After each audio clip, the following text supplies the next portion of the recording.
What are ways to think about and evaluate schools and the potential whether or not it would be a fit for your child based on things other than school scores and rankings? In this video, we're going to talk about some things to consider. I am in the Knoxville and East Tennessee area. This applies to actually everywhere, but I'm speaking more from the context of Knoxville and East Tennessee. But again, you could apply this everywhere. That being said, let's dive in and get going.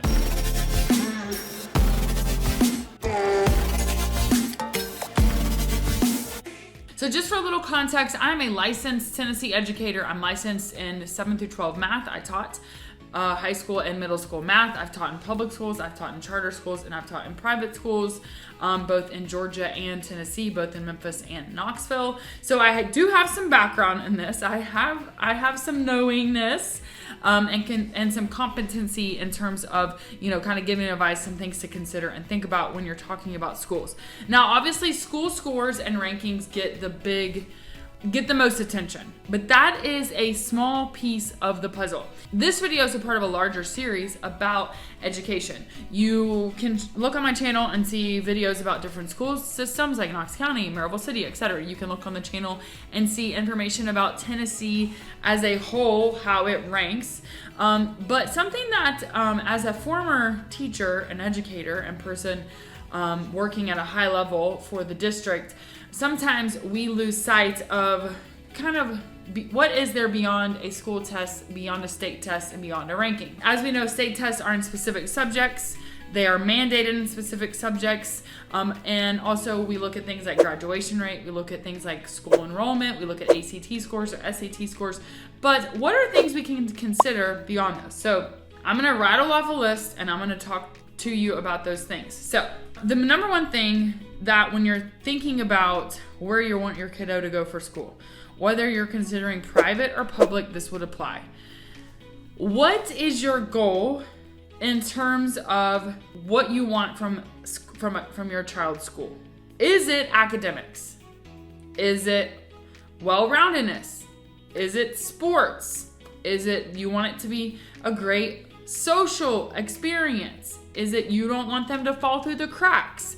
You know your kid, you know what your kid needs. And so I want you to think about that when you're thinking, like, how do I choose a school? How do I know if a school is best for me? Now, you may already say, well, I'm going to the zoned public school that we live in. Cool. Or you may say, well, we don't know if we're going to the zoned school. We're thinking public. We're thinking charter, although there's only one charter school in Knoxville, so just think, keep that in mind. But so that being said, the number one thing to think about is what are you wanting from a school experience when you're thinking about where your kiddo is going to go to school? So that's the number one thing to think about. Now, let's dive into things to consider when you're visiting schools, looking at schools, reading about schools.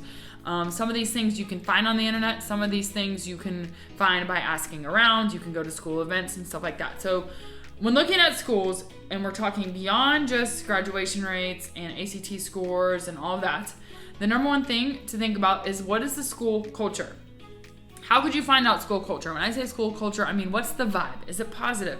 Is everyone rushing around? Are the teachers on high anxiety? Is it just a totally drab place to be? Is it a fun place to be? Are there fun events? What's going on in terms of before school, after school? What are the offerings? What is the school culture? Maybe you want a dress code. Maybe you don't want a dress code. What does that look like? And that all bleeds into what's happening with the school culture. And one really good way to do this is to tour the building. And another thing when you're touring a building is who's leading the tour? Is it students that are leading the tour? Specifically when we get into the high school and middle school grades, who's leading those tours? Or maybe it's fifth graders at the elementary school level. Or is it school leadership? Is it teachers? That's going to tell you a lot about the culture. Typically when we see students leading, that indicates that we have leadership opportunities for students, and the culture is that students aren't involved in the process and the growth of that school they are in. They are, involved, and that's a good thing. You could also go to school events. This could be art nights. This could be any school sporting events. This could be maybe the musical theater has a performance. I mean, any kind of school event, you're thinking, who's going to the school events? Are they attended? What's the vibe? Who's in leadership? Who's talking? What are the students doing? What is the culture of the school like? And one way to do that is tours, and another way is to go to school events. The second is, who is the leadership? What's their background? Where do they come from? What's their philosophy? Some of that you can find online. You can talk to other teachers, maybe ask to talk to whoever the school leadership is. And then also, what's the breakdown? So for example, in high school, is there a head principal? And then maybe there's a grade level principal at each grade.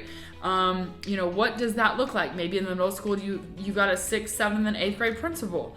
What is the breakdown in leadership? Who's in charge? Are there instructional coaches? What are those coaches doing? Maybe they are helping teachers to deploy technology. Maybe they are helping teachers to bring in more reading, more literacy strategy. So what are the leadership roles? Who's doing what? Is there an athletic director? What is the leadership? And what are things that are important to you?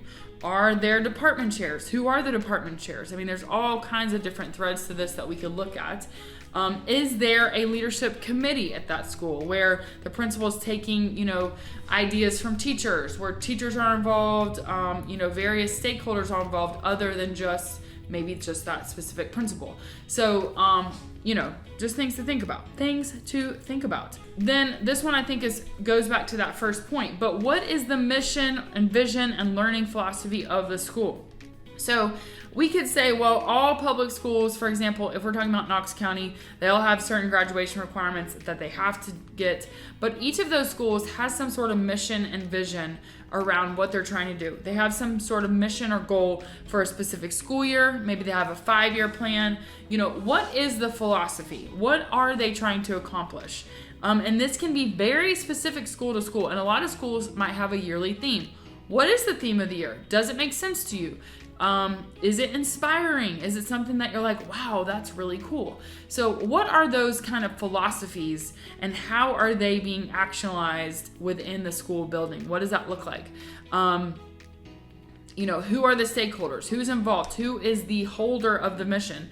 Is that only just the principal, or is the whole staff engaged? Are the students engaged in that mission and vision? What is the learning philosophy? Is it more based on inquiry, where, you have, for example, if you look at some of the private schools in Knox County, some of them are much more heavily invested in an inquiry-based curriculum, where others are more of a direct instruction. So, talking and then you're doing, versus inquiry is more like problem solving, figuring it out, guided problem solving kind of thing. So really, what's the learning philosophy, and is it a fit for what you envision for your goal for your kiddo? That kind of bleeds into the learning environment. So what are the classrooms like? Are there spaces for collaboration? Are there not spaces for collaboration? Is it dark and dreary? What's the condition of the classrooms?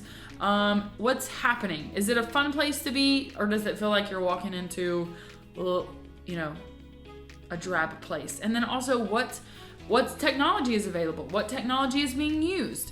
Is it nice and bright, or is it dark and dreary? What is the learning environment, and how does that fit for what you envision for your child day to day? What is the testing philosophy? Now, when we're talking about public schools are mandated to test certain subjects every year. Okay, and those are certain grade levels, certain content areas. For example, in high school, in math, you're gonna have an end of course exam, or EOC, in Algebra 1, Algebra 2, and Geometry. It is what it is. Or integrated math 1, 2, and 3, right? You're gonna have an EOC in English 1 and English 2. You're gonna have an EOC in biology. You're gonna have high stakes, as we would call them, tests in certain subject areas. So that being said, if we even just look at the high school level, what's the testing philosophy? If you pass the EOC, do you also have to take the final? What percentage is the EOC of a student's grade? How does the EOC and the student's outcome on the EOC impact their grade, if it does at all? So what does that look like? What's the grading policy when it comes to testing? Are there benchmarks that are happening? A lot of schools will do benchmarks where, every grade level or content area has a common assessment.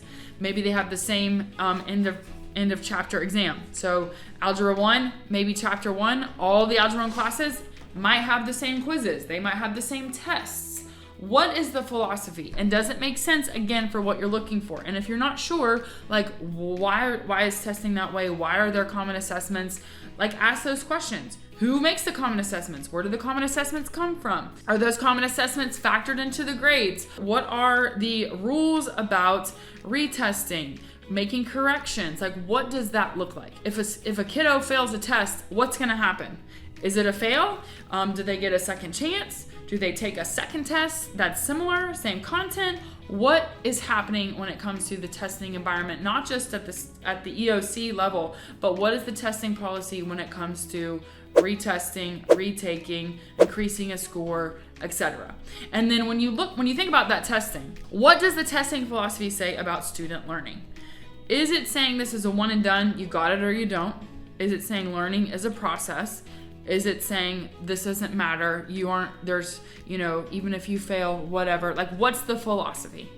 What is the spirit of the testing that's going on? And so there's actually, this might seem straightforward, but it's actually really not, because there's a lot of different philosophies about learning and about what a test says.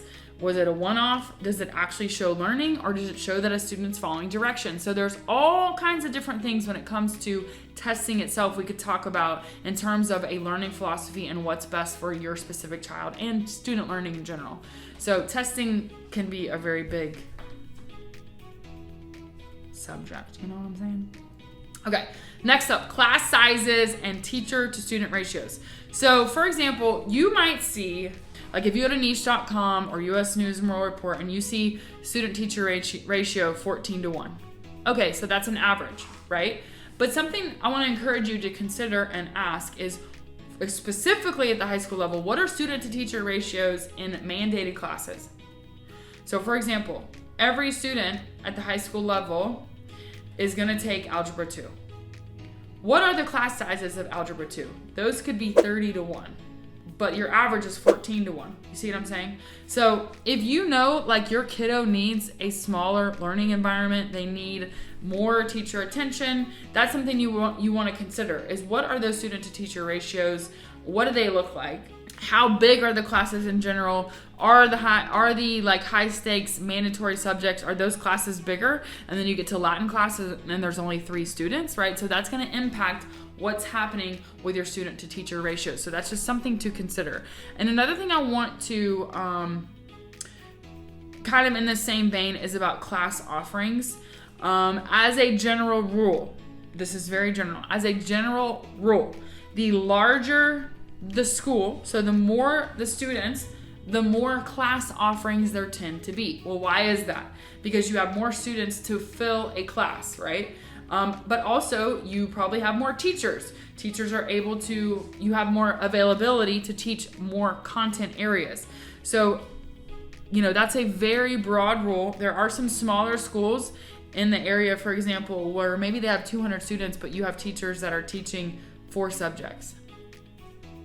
As a former teacher, that idea makes me want to scream, because that is hard to plan for. But if you're teaching 4 subjects and you have 8 students, not so much. If you're teaching 4 subjects but you've got 85 students, that's a lot. If you're teaching 2 subjects and you've got 150 students, that's a lot, right? So what's the teacher load? How many preps does a teacher have? So when I say prep, that means like subjects. So for example, before I've had Algebra 1, Algebra 2, and Pre-Cal at the same time. That's a lot. Those are all, Algebra 1, Algebra 2 are high stakes, tested subjects. There's a lot of pressure there, and Pre-Cal is like the next level of Algebra 2 and geometry crammed together. So kids are like, what is this, right? So what is the load on the teachers? Does it make sense? Is it a fit? And does it actually promote teacher success, which by proxy promotes student success, right? Another thing to consider is, when we're talking about class offerings, is, I said typically the larger the school, the larger the student, the more class offerings you're gonna have. So when I say that, I mean like more AP offerings, more electives, more like arts things and opportunities. But also consider foreign languages. Some parents are very specific about what foreign language they want their student to have. Now, across the board, you can pretty much always get Spanish or French across the board. Some schools offer Latin, depending on who they are. Some have German. Those are going to be your most common, but you're always going to see Spanish and French. 99.99999. I can't even think of a situation where you wouldn't see those things. Okay, I'm just saying. You even have those at the middle school level in some schools. So I'm just telling you. But that being said, do you want your kiddo in Latin? Do you want them in German? Is there a specific language you're wanting them to take? And does the school offer that? So that's just a side note there. Are there specific AP classes that you want your student to take at the high school level? What does that look like? So that's another thing when you're thinking about class offerings. Again, none of this has anything to do with school rankings, with graduation rates, and with state test scores. None of it. And these are all huge, huge things to think about when we're thinking about where our kids are going to school and what they're learning, what's the environment like. Okay, teacher prep and teacher curriculum autonomy. I kind of talked about this, but how many teacher preps do teachers have? What are the requirements for those things? Are there common assessments? Do they have autonomy? Do they have to teach the same exact thing? Does every fourth grade teacher have to teach the same exact way? There's pros and cons to that. On one hand, it's standardized. On the other hand, that can really cripple teachers, especially, teachers that have been doing teaching forever. It doesn't make sense to cripple them that they're all doing the same exact thing because they have a lot more experience. Now, maybe a first-year teacher, as a first-year teacher, I would have loved for someone to be like, here's your class plan. But also that's designed by someone else that doesn't create autonomy, creativity. It's very rarely inquiry-based because it's a literal script, which can be a negative. Just my thoughts, right? That being said, what is the teacher curriculum autonomy? And do you like the philosophy? Do you like that all the fourth grade teachers are doing the same thing on the same exact day? Yes or no? Is there variance? Who is monitoring that? Are they submitting lesson plans at the beginning of the week or not? Do you even care? So that's just something to think about. And then the other thing is, again, about testing, which I've already mentioned this, but benchmarks. Who's making the benchmarks?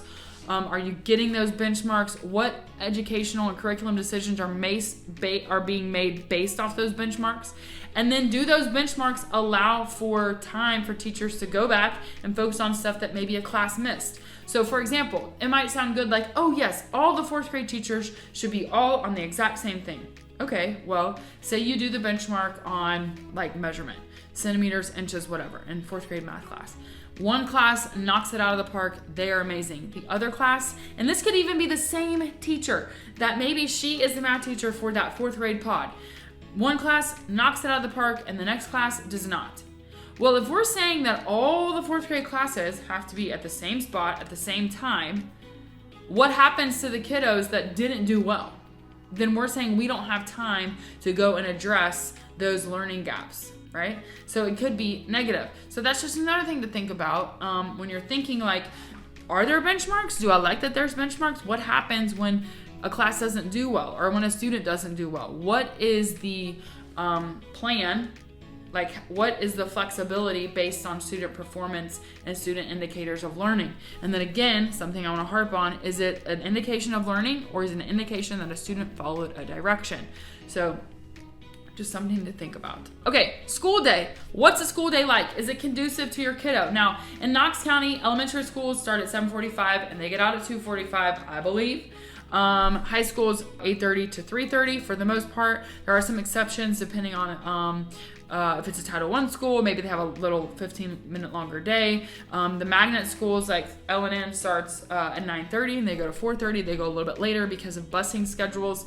So what is the school schedule? What about at the high school level, the class load? So L&N, for example, has a completely different schedule than other high schools. Most high schools in Knox County are on a block schedule. So that's 4 classes a day, a semester. So that's 8 classes over the course of the year. Whereas L&N, you have full year classes. So if you bonk out middle of the year and you have to go somewhere else, not good, right? It's not good because you don't have any credits in anything because you've been in classes the whole year, but you haven't even gotten halfway through those classes at the middle of the year. So that being said, does the class load make sense? Does the workload make sense at the elementary level, at the middle school level? What is the class schedule? Do you like it? Do you care? And again, at the public level, you may not have a lot of choice on this, but it is something to think about. How long are the classes? How are schedules made? Are there common plan periods for teachers? That's another thing. What happens, not just like on your student schedule, but Is there common plan periods? Do teachers have time to collaborate? Like, what's happening in the school day? What's an average week like? What are the announcements like in the morning? Who's talking? What's the end of the day announcement? I mean, there's all kinds of things that go into this kind of school culture and school day that impact the learning environment. What happens when there is a school-wide assembly? Is that a thing? What's the process? What does all that look like? So again, that's just an indication of what that school is like day to day. And then, at the private school level, is there a weekly assembly? Is there a daily chapel? What are the requirements? There's, for example, I taught at Webb, and every, I think it was senior, had to do a speech during the school assembly. So what does that look like? Do they have that? Is that something that you want your kiddo to do? Do you like that about the school? So obviously I could talk about this subject for forever. So anyways, student supports. So when I say student supports, these are things like maybe technology. These are things like maybe you need an interpreter. Maybe you need someone that does sign language. Maybe you need a physical therapist. Maybe you need an occupational therapist. Maybe you need a school psychologist for your kiddo. Maybe you need more accessibility for your student. Maybe you need a 504 plan. Maybe you need an IEP. What school supports are in place? What does that look like? Period. What does your kid need to be the most successful, and what things are available for your kiddo to be successful? And I think sometimes that it can be hard, especially at the public school level, because we have to remember that the public school has the purpose of graduating students and moving them on out of school. That's the thing. Let's get these kids to graduate. That's the end goal. That's the benchmark. What's our graduation rate? Well, sometimes in the midst of that, we get kids that get lost in the tracks. They get lost maybe in specific subjects. Maybe they don't have the correct supports. So that being said, what supports are in place? And then what is the process for communication of if there is an issue with your kiddo? Who's going to contact you? At what point does this kind of come into play? That's something I just want you to think about. If your student is going to require more support, or in testing, we have a lot of accommodations for this. So maybe we have longer time, specific use of a calculator, or whatever. There's all kinds of different things. Extended testing time in all subjects, and different subjects in this subject. Maybe there's a read aloud, whatever. So for testing, we have all these supports. But when it comes to the typical school day and your kid's overall experience of school, what do they need? What does a teacher need to know about your kid? What does a principal need to know about your kid? What is going to be most helpful for that student? And then how does the school offer those things, provide those things, address issues? Okay, sports. Now, for example, I included sports because, first of all, this is another indication of what's happening with school culture. You can always go to a school sporting event and see what the vibe is. Who's there? Who's going? Who's involved? What's it like? But then also, maybe you don't want sports. So there are schools locally that sports are not an option. And there are schools where sports are huge. They recruit students to come to them. Some of the private schools, some of the public schools, you've got, much more involvement in football than others. Ellen and Sim Academy, for example, that school doesn't have a football team. CMA doesn't have a football team. So when you're thinking especially about making a choice, if you're going to choose between maybe your zone public school, maybe you're going to do a public magnet school in Knox County, maybe you're thinking you're going to go to the private school level and it's sports related. Again, what are the offerings? Who are the coaches? Where are those players going after college? If you're wanting your kiddo to play beyond the high school level, what does that look like? And then this could also bleed into other clubs. So maybe not really sports, but maybe you want horseback riding, or maybe you want some other, theater or whatever. What's the offering there? Who's involved? Who's in charge? What's provided? Then something else to think about is, when we look at graduation rates, all schools are working to have 100% graduation rate, that every student that comes through that door at the high school level is going to graduate. But something to think about, especially if you're looking at, and on one hand, it's easy to say that at the public school level, it is what it is. There are so many students that it can be hard to really hone in and support like college admissions or like that kind of thing, just because, you know, you have some guidance counselors with 400 students on there that they're responsible for, and that's a lot for one person. So just want to point that out. So, you know, specifically when you're looking at a private school, where are kids going after graduation? How many kids are going to college? How many kids are going to a trade school? How many kids, like, what does that look like? And then if you're like, well, I do want my kid to go to college, what colleges are they going to? So for example, if you go to check out Webb School of Knoxville versus CAK, they're down the street from each other, literally in Knoxville. And if you look at where Webb students go versus where the students at CAK go, so CAK stands for Christian Academy of Knoxville, you're going to see that kids at CAK are going to Belmont, they're going to Carson Newman, maybe like they're going to more like a Christian, typically college. And at Webb, you're going to see some UTs, you're going to see some Vanderbilts, you're going to see Duke. So you're going to see some differences of where kiddos are going. And not that that mandates where your kid goes, but it does imply like, what's the, this is again about culture. This is again about what your vision is for your kiddo past high school. And maybe you don't want them to go to college. Maybe like, what is that? What's the long-term plan, and what school environment is going to foster your goal and your student the best outside and beyond 12th grade? And then this also goes into, you know, what does the college admissions process look like? Do you want a robust college admissions process? Then that's maybe where you want to think more private, and you want to ask those questions. What is your college admissions support like? You know, who's involved? Is there a counselor? Like, what is that process? A couple more things. PTA or PTSO, so those are your parent-teacher associations, parent-teacher school organizations. Those are going to give you a big indication of parent involvement. Typically, the more involved, the better. That is very, very, very general. So just take that with a giant grain of salt. Teacher retention is another one that can kind of give you an idea. Obviously, we know teacher retention is a really hard subject right now. A lot of teachers are leaving the profession, which is a whole other video for a whole other time. But that being said, what is teacher retention like? Are there always open positions in key and core subjects? That is not a good sign about school culture, about school environment. You know, again, I'm speaking from my experience as a math educator. So that's my experience. And then another thing that is going to be an easy indicator of what's happening is attendance. You know, at the public school level, attendance is going to tell you quite a bit. At the private school level, you know, sometimes a private school could be a better fit when a student has a very specific requirement or niche. Maybe they are a musician and they're traveling. Maybe they are a high-level athlete and they're traveling the world. Literally, I've seen this. I've had this when I've taught at the private level, where multiple students actually needed to be out of the country for multiple weeks. What supports are there for that student? Is that possible? Is that a thing? So that's very specific to an individual child, but that's just something else to consider and ask when you're thinking about what school is best for your kiddo. So all that being said, I hope this has been helpful. It is not just as simple as looking at a school ranking and a school test score. It's just not. Those scores, if you look at NAEP,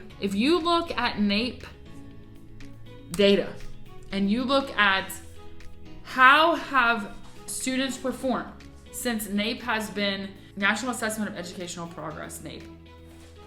If you go and you look on NAEP's website and you look at 4th grade, 8th grade, 12th grade scores, based on the data they have, it is not like we're seeing this skyrocketing of smartness going across. And some years we're seeing dips. We're not seeing like this massive, like, oh my gosh, things are getting so much better in public education. I'm not saying they're getting so much worse. I'm just saying it's not like we're seeing these crazy, you know, high scores. And so, yeah, do scores paint a picture? Yes. But a lot of times scores also tell us a lot more about socioeconomic conditions than anything. And so when we're looking at school scores, we have to consider what also can we look at if we're assessing if a school is a fit for our kid or not. And it goes beyond school scores and school rankings, and that's the bottom line. Yes, those are informative, they can be helpful, but sometimes they're also incredibly skewed. And also, as a former educator, unfortunately, in a way, we have gotten to a system where we need school scores to be good for the sake of the school, not necessarily for the kiddos. And so that's why it's important to, we'll look at school scores, we'll consider them as one piece of what's happening, but also I've given you a whole list of ideas and things to think about when you're thinking about what is a fit for your kiddo when it comes to school and learning. So anyways, I hope this has been helpful. You can always feel free to call me, text me, or email me. I'm fastest by text. Ask anyone that knows, and all my information is included. If you have questions, you can always feel free to reach out. I'm Haley Jones, and I'll see you on the next video.